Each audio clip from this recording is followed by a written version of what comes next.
할렐루야. 네. 그럼 지난 한 주간도 하나님의 은혜로 승리하셨을 줄로 믿습니다. 드디어 평창 동계 올림픽이 시작이 되었습니다. 대한민국 땅에서 이루어지는 가장 큰 국제 대회인 만큼 좀 성공적으로 이루어질 수 있도록 함께 또 기도해 주시기를 부탁을 드립니다. 목회를 하면서요, 누군가 저에게 가장 기쁠 때가 언제입니까? 라고 물어본다면 저는 성도들이 예수 그리스도를 인격적으로 만나는 때입니다 라고 아마 그렇게 대답하게 될 것 같습니다. 바로 이것이 영혼이 주 앞에 돌아오는 것입니다. 주님을 통해 생명을 얻고, 그리고 무엇보다 십자가의 사랑과 그 은혜가 얼마나 감격스러운지를 이제 성도들이 경험해 나가는 것입니다.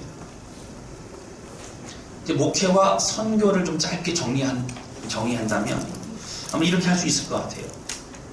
성도들이 예수 그리스도로 생명을 얻게 하고, 그리고 그 은혜를 깨달아 말씀 위에서 자라게 하는 것, 아마 그게 목회고 또 선교지 않을까 생각합니다.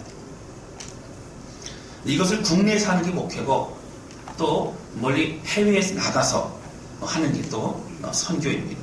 근데 좀 덧붙여서요, 좀 차이점 말씀드리면, 선교는 항상 현지인들이 스스로 교회를 세우고 자립할 수 있도록 준비시켜서 언제든지 선교사님들이 빠져나가도 교회가 스스로 예배를 드리고 하나님 앞에 나아갈 수 있도록 하는 것이 선교사의 목적입니다. 왜냐하면 선교사들은 항상 이방인이기 때문에 그렇습니다. 그래서 현지인 목회자를 중심으로 스스로 교회를 운영하며 자립해 나가고, 더 나아가 예를 들어 필리핀이면 필리핀 현지 그곳의 국내 선교를 감당할 수 있는 교회들로 계속적으로 세워지는 것이 목표이기도 합니다. 그러나 정말 어디서든지 가장 중요한 공통점은 무엇입니까? 영혼을 살리는 데 있다고 하는 것입니다. 그리고 그 복음의 생명으로 이 땅을 살아가게 하는 것입니다. 그래서 늘 함께 예배를 드리게 됩니다. 그리고 그 은혜 앞에 우리의 삶을 드리면서 헌신하면서 주의 뜻이 이루어지기를 소원하는 마음으로 함께 나아갑니다. 그래서 교회를 공동체라고 이야기합니다. 여러분, 복음은요, 영혼을 살리는 중요한 소식입니다. 그래서 늘 어디에서든지 또 예수 그리스도의 그 십자가의 은혜와 우리를 향한 하나님의 사랑을 우리 마음속 깊이 묵상하며 우리는 감사하며 살아가야 됩니다. 할렐루야. 이것이 기독교의 시작이요, 교회의 밑바탕이 되어야 합니다. 한국교회가 다시 살아날 수 있는 유일한 방법은 예수 그리스도의 복음으로 돌아가는 것입니다. 복음의 은혜로 세워지는 것입니다. 여러분, 한국교회 여러 가지 문제점을 얘기합니다. 그런데 자녀를 낳지 않고 다음 세대가 떠나가고, 또 교회가 여러 가지 빈부의 격차도, 이런 많은 얘기하지만 그 모든 것을 해결할 수 있는 유일한 방법은 바로 복음으로 돌아가는 것이고 본질로 돌아가는 것입니다. 여러분, 사람이 변화된다는 것, 정말 그리스도의 사람으로 새롭게 되어 살아간다는 것, 오직 복음과 하나님의 말씀으로 그렇게 될 수 있습니다. 왜냐하면 하나님의 말씀은 살아서 역사하시는 말씀이요, 진리의 말씀이기 때문입니다. 다사람 교회는 방향을 잃어버려서는 안 됩니다. 다사람 교회는 성경이 가라고 하는 그 방향으로 가야 됩니다. 복음 위에 우뚝 서야 합니다. 그래서 오늘은 디모데전서의 사도바울 이야기를 좀 하려고 합니다. 이 말씀은 특별 새벽 예배 때 함께 제가 짧게 나눴던 말씀이기도 합니다. 여러분, 그 은혜와 평강을 누렸던 사도바울이 생명의 어려움을 느끼면서도 그가 믿음으로 승리했던 그 비결이 오늘 이곳에 나와 있습니다. 우리도 그 생명의 은혜를 가지고 함께 믿음 안에 승리하는 그런 우리 모두가 되실 수 있기를 주님의 이름으로 축원합니다. 오늘 본문의 말씀의 이런 배경은 디모데전서의 말씀이죠. 디모데전서는 에베소 교회에서 목회하고 있는 디모데에게 보낸 사도 바울의 편지입니다. 영적인 아들 디모데에게 교회에 대해서, 교회란 이런 공동체고, 또 목회는 이렇게 해야 되고, 성도들은 이러한 성도들이고, 또 우리가 무엇을 중심으로 그렇게 나가야 되는지, 하나하나 자세히 설명하고 있는 것이 디모데 전후서의 목회 서신입니다. 건강한 교회를 이루기 위해서 디모데서를 여러분 읽어보시면 그 내용들을 좀 더 우리가 파악할 수 있을 것입니다. 그럼 오늘 함께 나누기 원하는 첫 번째는요, 나를 구원하신 예수 그리스도요, 또 나에게 사명 주신 예수 그리스도 주님이라고 하는 거예요. 따라서 한번 해보실까요? 나를 구원하신 예수 그리스도, 나에게 사명 주신 예수 그리스도. 자, 할렐루야. 그럼 이 마음이 사도 바울이 가지고 있었던 감격이었습니다. 사도 바울은 디모데 전후서의 편지를 통해서 에베소 교회의 문제점을 정리하고 또 교회를 바로 세워나가는 방법에 대해 차근차근 설명하고 있어요. 1장서도 보시면 오직 교회는 바른 말씀 위에서 있어야 된다고 3절서부터 그렇게 급하게 얘기합니다. 당시에 영지주의가 있었고요. 또 가문의 어떤 그런 자랑을 하기 위해서 잘못된 그런 신화와 족보를 가지고 그렇게 서로 간에 자랑하는 모습들이 있었습니다. 이런 영지주의를요, 그들은 잘못된 성경 해석들을 하게 됩니다. 이것을 자의적인 해석이라고 합니다. 성경이 말하고 있는 영적인 흐름과 다르게 자신의 생각대로 해석을 하는 모습이 있었습니다. 그럼 그 중에는요, 영혼을 구원받았기 때문에 육체는 아무렇게 해도 된다는 거예요. 근데 금욕주의를 가거나 아니면 방탕의 삶으로 가기도 했습니다. 여러분, 또 어떤 사람들 중에 부활이 없다고 얘기합니다. 그 부활이 없다고 얘기하는 걸 잘못된 얘기를 하면서 이제 죽은 이후의 삶에 대해 불안해합니다. 십자가의 사건을 가지고 믿었던 그들의 믿음이 흔들리기 시작하기도 했다라고 하는 것입니다. 여러분, 그리고 1장에 그 내용이 이어서 바로 오늘 본문의 말씀 12절부터 사도 바울의 간증이 나옵니다. 여러분, 사도 바울이 어떤 설명과 많은 권면과 많은 가르침을 하기 전에 오늘 본문의 말씀 디모데전서 1장 12절서부터 말씀을 보게 되어지면 그의 삶을 바꾼 예수 그리스도의 은혜를 설명하면서 자신의 삶의 간증을 고백하고 있습니다. 여러분, 그리고 나서 여러 권면들을 하게 되죠. 보시면 여러분, 기도에 관한 권면, 그리고 직분자들의 자격에 대한 문제, 그리고 교회 안에서 거짓말하는 자들에 대한 대처, 성도들을 대하는 태도에 관해서, 그리고 말씀과 경건에 대한 가르침들 여러 가지들을 이제 그렇게 말하고 있는 것이 사도 바울의 편지입니다. 그런데 여러분, 오늘 1장의 앞부분에 왜 사도 바울은 자신의 간증을 먼저 그곳에 쓰게 됩니까? 사실은 여러분, 순서가 맞지 않는 것 같고 간증 얘기는 마지막에 한다던가 아니면 나중에 꼭 필요할 때 하면 되는데 왜 굳이 앞쪽에서 자신의 간증 얘기를 하고 넘어가게 됩니까? 여러분, 그 어떤 것을 설명하기 앞서서 사도 바울은 자신의 삶을 바꾼 예수 그리스도의 복음에 대해서 설명하기를 원했습니다.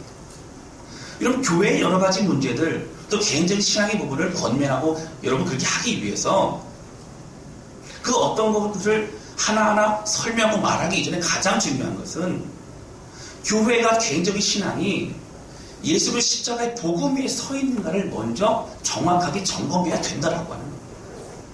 여러분, 사도 바울이 그의 모든 삶을 저 앞에 드릴 수 있었던 것, 사도 바울이 온전히 믿음의 길을 걸어갈 수 있었던 것은 이런 문제 해결을 위한 삶이 아니었습니다. 그는 먼저 복음 위에 있는 자신의 믿음과 신앙 안에 굳건하게 서 있을 수 있었기 때문이었다고 하는 것입니다. 여러분, 사실 사도 바울이 전체 성경에 보면요, 자신의 간증을 6번 정도 나옵니다. 이제 사도행전에 3번, 빌립보서 3장에서 1번, 갈라디아서 1장 1장과 2장에 걸쳐서 1번, 그리고 오늘 본문의 말씀 디모데 전서 1장에 1번 나옵니다. 사도행전은 누가가 쓴 그런 책이기 때문에요, 사도 바울 스스로가 편지로서 간증했던 건 아닙니다. 그러나 오늘 사도 바울이 그 많은 서신서, 그 많은 성경을 썼음에도 불구하고 자신의 간증을 자신의 입으로 고백하여 전달한 것이 3번밖에 안 된다는 것은, 사도 바울은 자신의 자랑이나 자신의 얘기를 하는 것보다는 그는 바로 예수 그리스도의 이야기, 하나님의 말씀 이야기를 더 많이 하고 싶었기 때문이라고 하는 것입니다. 그리고 오늘 부득불 사도 바울은 자신의 간증 얘기를 하면서 자신이 어떻게 구원을 받았고 그 십자가의 은혜는 어떤 것인지를 설명하고 있는 것이 오늘 사도 바울의 고백이라고 하는 것입니다. 오늘 12절 말씀 함께 보시도록 하겠습니다. 12절 말씀 보시면요, 우리 같이 읽겠습니다. 시작. 나를 등하게 하신 그리스도 예수 우리 주께 내가 감사하고 나를 충성되이 여겨 내게 직분을 맡기시니 아멘. 여러분, 사도 바울의 늘 마음 가운데 감사의 고백이 있어요. 여러분 10절 보시면 늘 내가 감사함은, 내가 감사의 고백을 하고 있으면, 이런 표현들이 나오죠.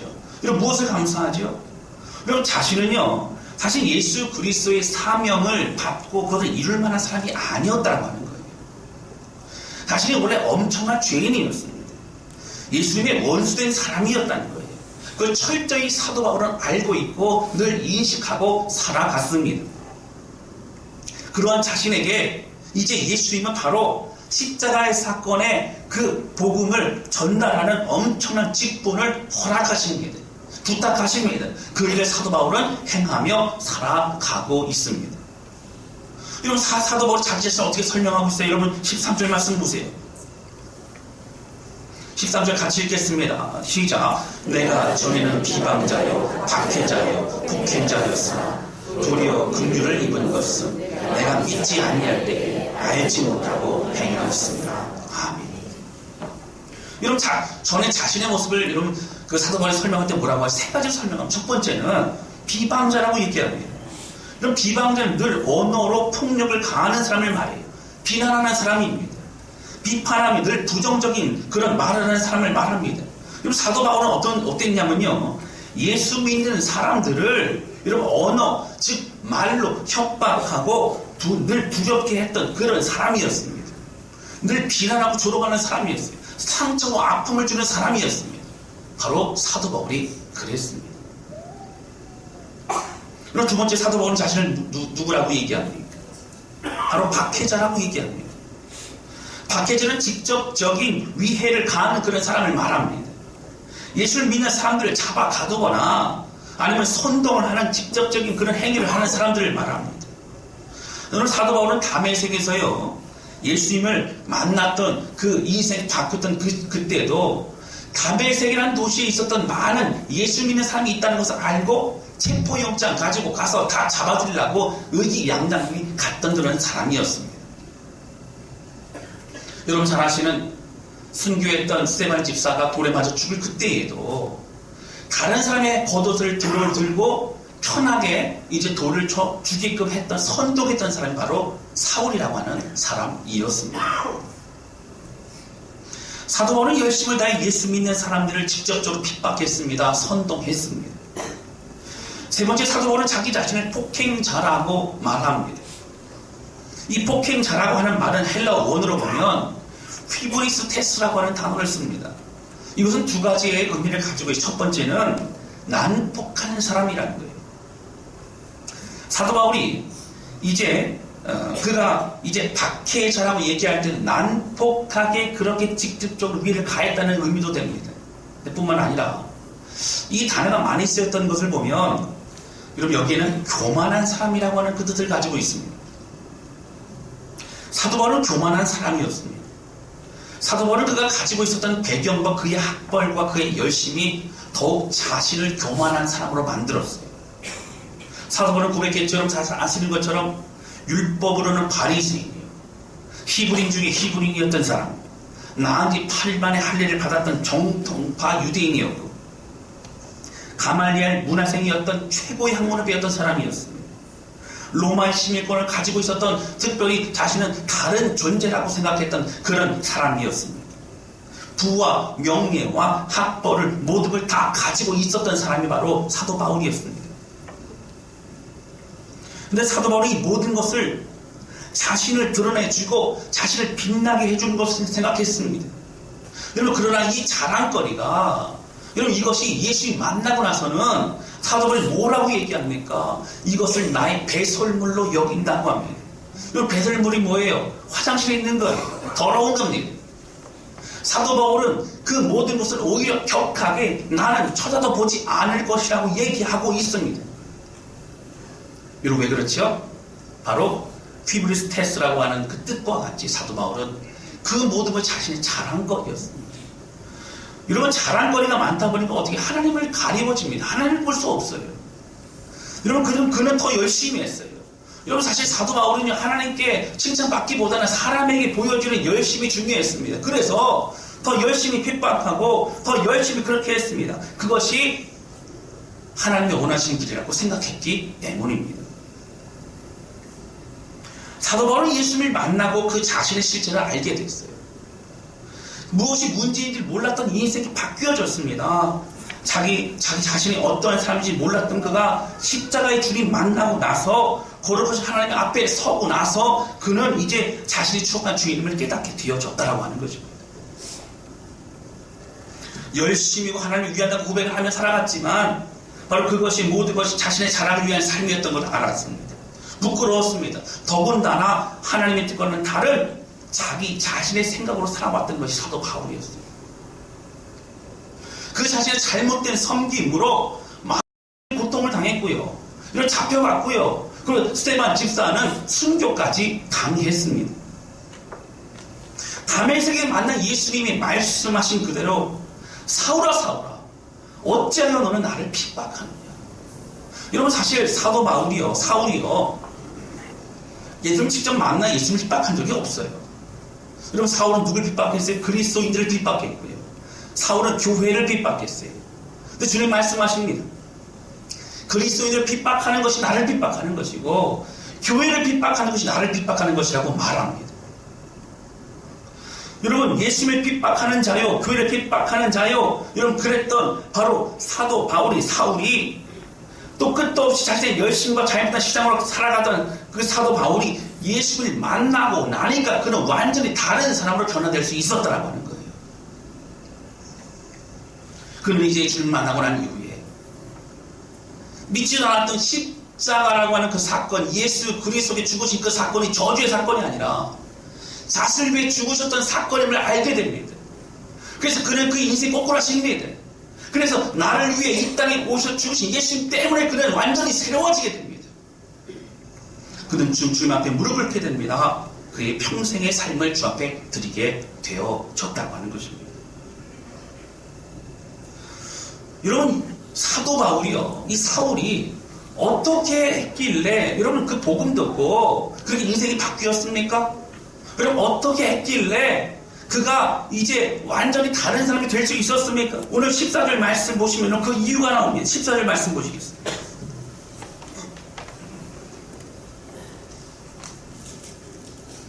우리 14절 같이 읽겠습니다. 시작. 우리 주의 은혜가 그리스도 예수 안에 있는 믿음과 사랑과 함께 넘치도록 풍성하였도다. 아멘. 여러분 사울이었던 그 사도 바울이 느꼈던 바로 십자가의 사랑과 예수 그리스도의 주셨던 그 말씀은 무엇이냐면요. 그가 감당하기에 여러분 주체할 수 없을 정도로 풍성한 은혜와 사랑이었다고 하는 거예요. 그냥 감동 한번 주고 끝나는 그런 말씀이 아니고 그냥 잠깐 만나주시고 끝났다는 것이 아니고 그의 인생을 완전히 바꿀 수 있을 만한 그런 풍성한 은혜와 감격을 하나님께서 허락하셨다라고 하는 것입니다. 오늘 14절이 그런 내용이죠. 우리 주의 은혜가 그리스도 예수 안에 있는 믿음과 사랑과 함께 넘치도록 풍성하였기 때문에 자신이 변할 수 있었다라고 하는 것입니다. 그럼 15절 말씀 보시면 이렇게 나옵니다. 믿보다 모든 사람이 받을 만한 이 말이요 그리스도 예수께서 죄인을 구원하시려고 세상에 임하셨다 하였도다. 죄인 중에 내가 괴손이라. 이런 사도 바울이 한량없는 은혜를 경험하고 예수님이 자신을 위해 이 땅에 내려오시던 믿게 되었어요. 자신을 위해 십자가에 죽으셨음을 알게 되었습니다. 여러분 예수님은 이 땅에 계시면 안 돼요. 하늘에 계셔야 돼요. 그 자리가 맞습니다. 그런데 일부러 가장 낮고 낮은 이 자리에 오셨어요. 우리를 살려주시기 위해서 구원하시기 위해서 일부러 오셨다고 하는 거예요. 할렐루야. 자신을 위해 죽으셨음을 그가 믿습니다. 여러분 이제요 그 십자가의 사랑이 어떤 것인지를 알고 그러면 지식이 아닌 내 사건이 되었어요. 나를 위해 죽으신 십자가 예수님을 그를 믿게 되었다고 하는 거예요. 할렐루야. 여러분, 이것이 복음이에요. 그리고 나니까 자신이 얼마나 엄청난 죄인지를 알게 됩니다. 이런 사실이요. 예수님 만남, 하나님 만나면요, 죄가 막 드러납니다. 느껴집니다. 왜 그래요? 거룩한 주님을 만나면, 그 주님 앞에 서 있으면 우리의 모든 연약한 것, 죄악이 드러나기 시작하고 부끄럽고 우리 자신을 되돌아보면서 주여 내가 더 이상 이렇게 살지 않겠습니다 고백하게 되는 것이 여러분 십자가 앞에 서는 우리 모습이라고 하는 것입니다. 사랑하는 성도 여러분, 오늘 사도 바울이요, 사실 디모데 전후서 할 얘기 참 많을 거예요. 그런데 왜 1장에 자신의 간증을 말하고 있습니까? 그럼 디모데에게 왜 이걸 강조하고 있습니까? 그럼 교회는요, 모든 성도들은요, 이 은혜와 복음 위에 서 있어야 된다라고 하는 거예요. 할렐루야. 아무리 어떤 권면과 어떠한 좋은 말로 그렇게 이제 많은 그런 서신서를 통해서 얘기를 전달하고 말을 한다 할지라도 여러분 십자가의 은혜 모르면 이 말씀이 나에게 여러분들에게 여러분 다가오지 않는다라고 하는 거예요. 나를 위해 죽으신 주님의 그 목소리, 주의 음성을 듣는 우리가 다른 사람까지 그 주님 앞에 이 말씀이 역사적인 살아있는 음성으로 우리 가운데 우리를 움직이고 새롭게 우리를 인도하신다고 하는 겁니다. 할렐루야.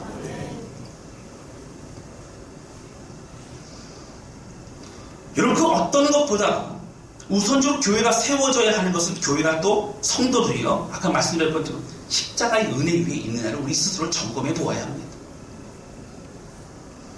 여러분 15절 말씀 보세요. 미쁘다 모든 사람이 받을 만한 이 말이라고 얘기합니다. 이것은요, 여러분 사도 바울이 얘기하기를 자신은 죄인 중에 괴수래요. 왜 여러분 세 가지 비방자요, 그리고 박해자요, 폭행자라는 얘기를 왜 합니까? 여러분 사도 바울이 옛날 자기 행했던 그거 잘했다는 거 여러분 아니에요. 부끄럽지. 그러나 자기 자신도 바꿀 만한 넉넉한 그런 은혜의 복음은 오늘 모든 사람이 듣고 예수 그리스도로 인하여 구원받고 새로워질 수 있는 은혜의 복음이라고 하는 겁니다. 미쁘다 모든 사람이 받을 만한 이 말이요 15절 말하고 있습니다. 그러면서 주인 중에 개수 같은 나도 구원을 받았는데 비방자요, 박해자요, 교만한 폭행자였던 자신도 용서받고 구원을 얻었는데 그 십자가의 사건, 죽으심의 사건은 우리 모두를 위한 하나님의 사랑이라고 그를 강조하고 있는 것입니다. 사랑하는 성도 여러분, 오늘 우리에게 사도 바울과 같은 십자가의 사건, 오늘 구원의 사건에 대한 감격이 있으십니까? 할렐루야. 여러분 사랑하는 성도 여러분, 십자가의 은혜로 여러분 자신이 구원을 받으셨습니까? 그리고 이 확신과 은혜가 기본이고 밑바탕이 될 때에 우리는 그 은혜 안에 승리할 수 있는 줄로 믿습니다. 여러분 우리의 삶에 문제를 바라보지 말고 주님을 붙잡아야 돼요. 가정에 어려움이 있으십니까? 주님 붙잡으시기 바랍니다. 자녀의 어려움이 있으십니까? 여러분 주님을 붙잡으시기 바랍니다. 내가 어디 위에 서 있는가? 내 나를 강건케 하는 능력은 어디로부터 오는가? 이러고 생각해 볼 수 있어야 된다고 하는 것입니다. 여러분 그 어떤 것보다 이 소식 2000년 전 십자가에서 죽으신 예수님의 사건이 나를 구원하시기 위해 이 땅에 오신 사건. 그래서 제가 저를 이렇게 하니까 저만 그런 게 아니고요, 우리 모두 각자인 줄로 믿습니다. 내 죄를 용서하시기 위한 예수님의 사랑의 사건을 믿으십니까? 우리는 이것을 믿어야 합니다. 여러분 교회에만 나온다 구원받지 않습니다. 여러분 봉사 많이 하고 헌금 많이 하고 여러분 그런다 구원받지 않습니다. 기본적으로 예수를 십자가 사건이 내 사건을 믿는 믿음의 고백을 통하여 우리는 구원받게 되는 줄로 믿습니다. 구원받은 우리가 함께 공동체를 보여주며 찬양하고 주의 사명을 감당하는 것이 교회라고 하는 것입니다. 그래서 복음은 하나님의 말씀 14절에 이렇게 말한다고 말씀드렸죠. 우리 주의 은혜가 뭐라고요? 그래서 예수 안에서 있는 믿음과 사랑과 함께 넘치도록 풍성하였다. 여러분 주의 복음은요, 주의 말씀은요, 우리 인생을 책임지고 우리를 이끄시고 우리의 감격을 주시기에 넉넉하고 풍성한 말씀임을 믿으시기 바랍니다. 그 주님 말씀 붙잡으세요. 그럼 그 은혜가 우리를 새롭게 한 줄로 믿습니다.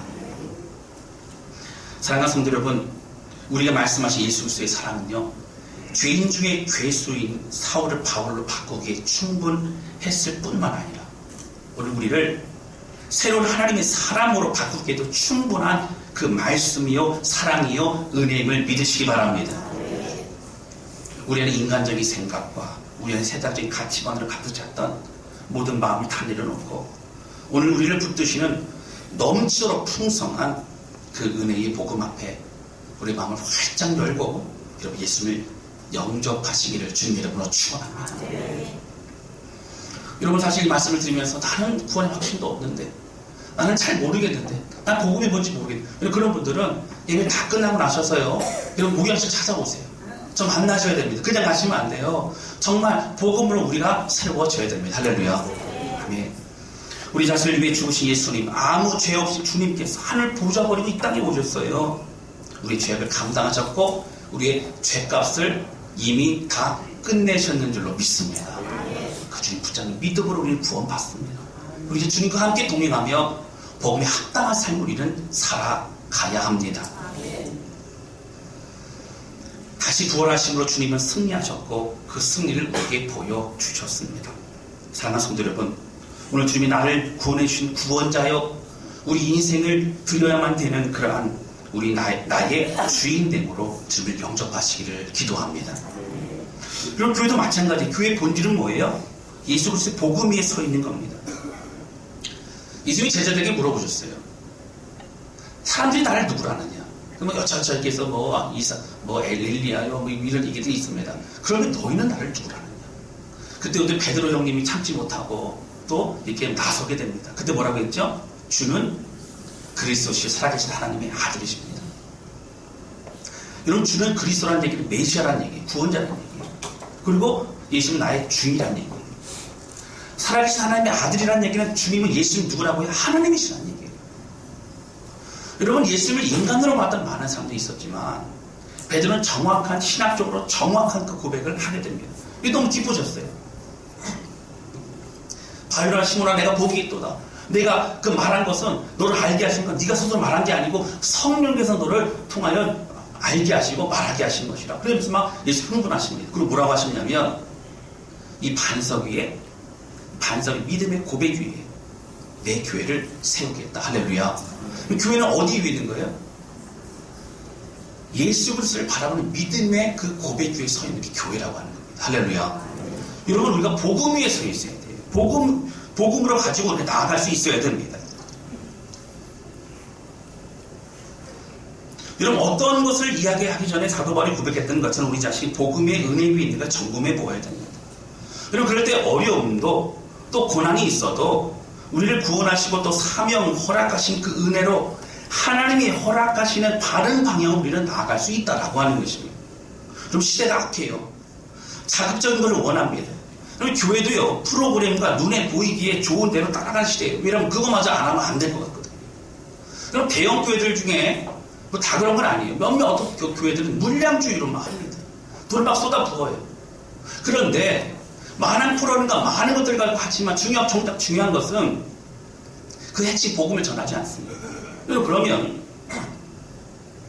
많은 음식과 많은 프로그램과 많은 걸 하지만 정작 그것을 멈추었을 때는 더 이상 사람들은 모이지 않는다고 하는 거예요. 결국 남게 되는 것은 복음과 말씀의 은혜라고 하는 것입니다.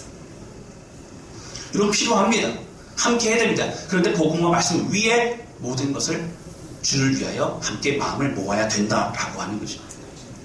여러분 아무리 한국교회가 어렵다 해도 오히려 가장 중요한 본질을 붙잡을 때 하나님의 역사는요 우리의 삶과 공동체를 통하여 은혜 가운데 이루어지게 될 줄로 믿습니다. 사랑하는 성도들은 복음의 은혜로 사도바울과 같이 감사와 감격으로 날마다 승리하시기를 주님 이름으로 축원합니다. 넉넉하게 풍성한 주의 사랑과 은혜. 내가 비방자요, 박해자요, 폭행자였던 나를 구원하신 예수님. 이제 주를 위해 난 살아갑니다. 고백하는 사도바울의 고백과 같이 그 풍성한 은혜 때문에, 그 복음 때문에 날마다 기뻐하며 주의 길로 걸어 나아가시기를 주님 이름으로 축원합니다. 두 번째 한게 나누기 원하는 것은 여러분 내 소망 나의 위로 내 영광 되시는 분이 바로 우리 예수님이라고 하는 거예요. 오늘 말씀 속에 또한 주목할 것이 있으면 12절 말씀이에요. 12절 말씀 보실까요? 우리 12절 말씀 큰 소리로 같이 읽겠습니다. 시작.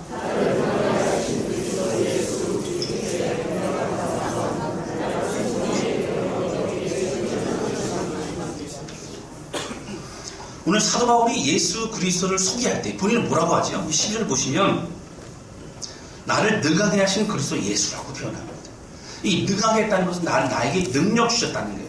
내가 능력으로 살 수 있도록 하셨다는 얘기입니다.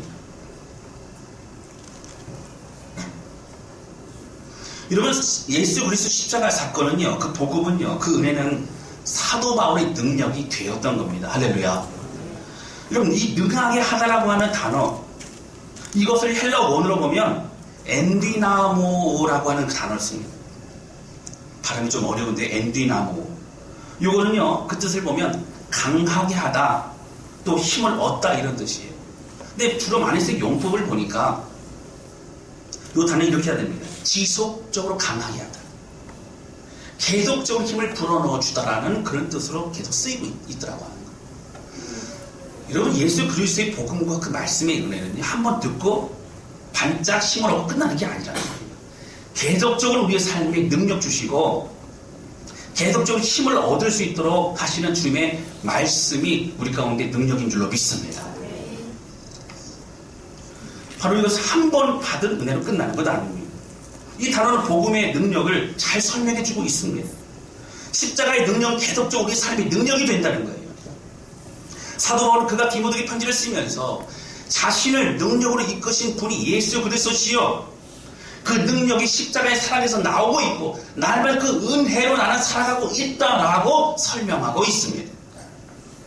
여러분, 그 능력은요, 평생을 사도 바울이 어떠한 환경과 어려움에서도 고통 속에서도 여러분 포기하지 않고 주의 길을 걸어갈 수 있겠던 바로 예수 그리스도의 능력인 줄로 믿습니다. 하나님이 주신 참된 평안과 감격을 이끌어 주셨고, 그리고 주의 길을 걸어갈 수 있게 하셨던 것이 바로 이 예수 그리스도의 복음의 능력이었습니다. 지속적으로 우리에게 능력이 되는 이 복음으로 살아갈 수 있다라고 성경이 우리에게 말하고 있습니다. 지난 월요일이었던 것 같습니다. 밖에 일을 보기 위해 제가 이렇게 다녀오다가 지하철에서요, 여러 가지 마음도 좀 그렇고 해서 이제 찬양을 이제 듣고 계속 이제 지하철에서 어디 볼일을 좀 보러 다녀왔습니다. 이렇게 찬양을 듣다 보니까요, 어떤 찬양 하나가 그렇게 마음 가운데 다가옵니다. 그래서 제가 듣고 또 듣고 듣고 또 듣고 막 그렇게 반복을 이게 하게 되었습니다. 그 찬양을 들으면 저희 마음이 심장이 막 두근거리기 시작을 합니다. 하늘로부터 주시는 그 은혜와 감격 때문에 홀로 마음을 다해서 하나님을 찬양하고 고백하게 되었어요. 이제 지하철에서 찬양을 막 듣고 있잖아요. 그렇다고 제가 막 소리나 찬양을 한 건 아니고요. 이상하게 보이잖아요. 그래서 마음속으로 막 찬양을 했습니다. 내리는 여기에서 내려서 또 지하철을 갈아타고 그러는데 막 걸어가고 그러는데 그 찬양을 들으면서 계속 반복을 들었습니다. 더 이상 길을 걸어갈 수가 없는 거예요. 더 이상 내가 하고 싶은 생각, 개인적인 생각을 여러분 할 수 없어. 다 멈춰버립니다. 모든 걸 멈추고 오직 찬양을 통해 말씀하시는 그 주님의 마음을 느끼게 하더라고요. 바로 그 찬양이 뭐냐면 주 없이 살 수 없네 라고 하는 찬송가의 찬양입니다. 찬송가 292장이에요. 가사 한번 좀 띄워주시고요.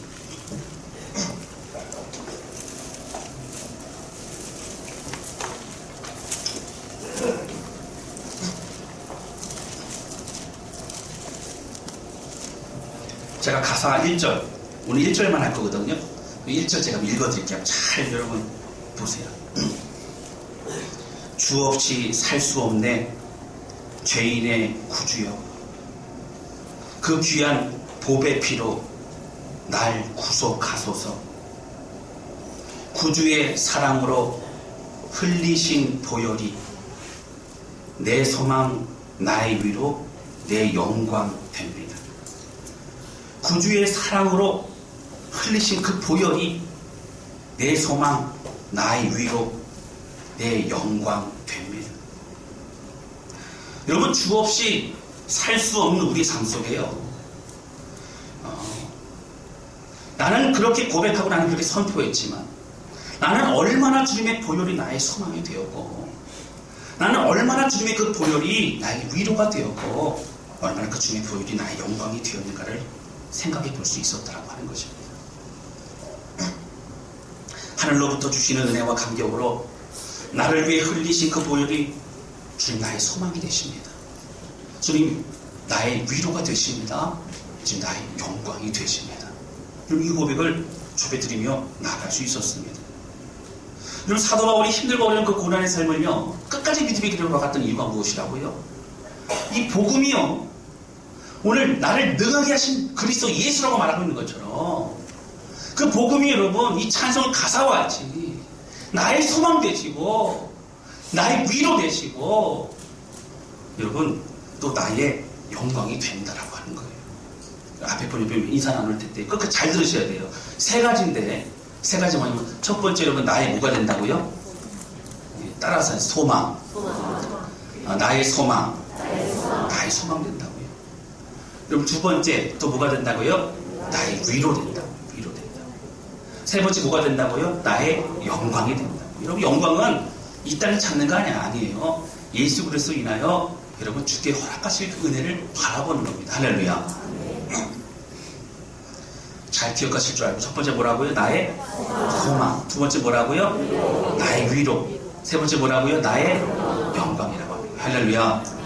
그리고 옆에 분들 인사 나눌 때에 예수님이 집사님의 소망, 위로, 영광 되십니다. 우리 같이 인사 나누시겠습니다. 우리 집사님이 우리 예수님이 집사님의 소망과 위로가 되시고 또 영광이 되시고 우리 장로님이 우리 안수 집사님에게 우리 예수님께서 소망이 되시고 또 위로가 되시고 영광이 되십니다. 할렐루야. 여러분 사도 바울의 능력이 되신 예수 그리스도 때문에 그는 끝까지 주의 길을 걸어갈 수 있었고 믿음 안에서 승리할 수 있었습니다. 오늘 이 찬양을 같이 부르면서 여러분 우리 자신의 소망이요 위로요 영광이 되신 우신을 마음껏 고백하며 높여드릴 수 있기를 원합니다. 할렐루야. 이 찬양 같이 하나님 앞에 찬양하도록 하겠습니다.